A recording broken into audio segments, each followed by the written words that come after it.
And when we review our history, and if you've been cool shamed into thinking that there isn't a great civilization here, that there aren't stories of high adventure, that there is not a theological exuberance, that there's not something fundamentally glorious that ought to be captured and preserved and passed on in novels and poems and songs, you're crazy. All right, this is one of the most glorious eras in human history. One of the best. This is a high watermark of how good it can get when people love God. If someone read Treasure Island and summarized it as the tale of a boy who found some things,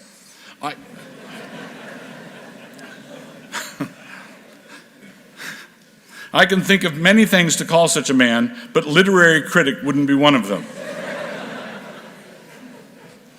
If someone can look at the 16th and 17th centuries and see only fustian doctrinal arcana, then it is most certain that the problem resides 500 years downstream and not 500 years upstream.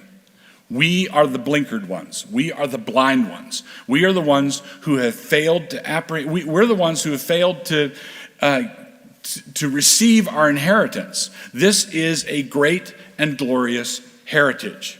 And so don't sneer at the Old Testament Israelites. When you're, what the pattern is, you're reading through the book of Judges, the people fall away from God, and then he sends a persecuting nation. They get in trouble, they cry out to God, he delivers them, and then they start worshiping idols again. You turn the page and they're worshiping idols again. And then they get into trouble, and then they cry out to God, and he sends, same thing, you turn the page. Every time you turn the page, you're turning like 200 years, right? In other words, that sin of forgetting the deliverance of 200 years ago is a very easy sin to commit. We are committing it right this minute. We do it. Don't sneer at the Israelites who forgot about Gideon, or sneer at the Israelites who forgot what Samson did for them, or sneer at the Israelites who forgot what this great judge did for them. We do the same thing. We are doing the very same thing, because what happens is if we say, I think, what God did through Luther and Calvin, and what God did through Zwingli and Butzer, and what God did through these men was remarkable. It was astonishing. It was glorious.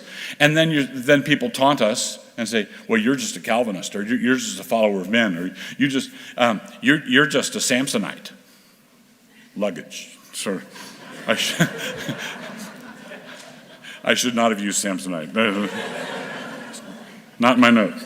You're just a follower of this judge, or you're just a follower of that judge, or do you see how easy it is to be cool shamed? How easy it is to be made to drop your heritage, drop your legacy, drop the glorious things that God has given you, and back away shuffling, saying, oh, I'm sorry. If someone can look at that era and only see doctrinal hair splitting, or only see certain things I don't agree with in the Westminster Confession, if that's all you see, it's because you're blind. This is one of the best things, one of the best eras, one of the most glorious eras, one of the most exciting eras. It's just staggering. And the thing that is staggering, it's hard to tell what is the most staggering thing about it. One is it the high level of heroism in the Reformation, or is it the high level of ignorance that we have about that heroism?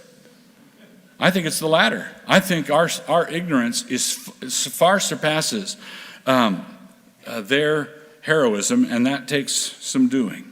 So, my plea to modern Protestants would be this, and this plea is given in the name of our fathers and mothers in the faith, and it's a very straightforward plea. Come up higher.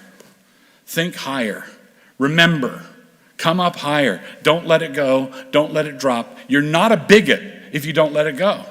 You're not a bigot if you remember with honor those who served God with honor. What's wrong with that? Why would we ever think something was wrong with that? Why would we refuse to honor our fathers and mothers when our fathers and mothers in this era were so honorable? This is nothing like it. Nothing like it in history. And yet we are too cool for school. We just don't want to learn. We don't want to get it. We don't want to grasp it. So here's the plea: come up higher, further up, further in.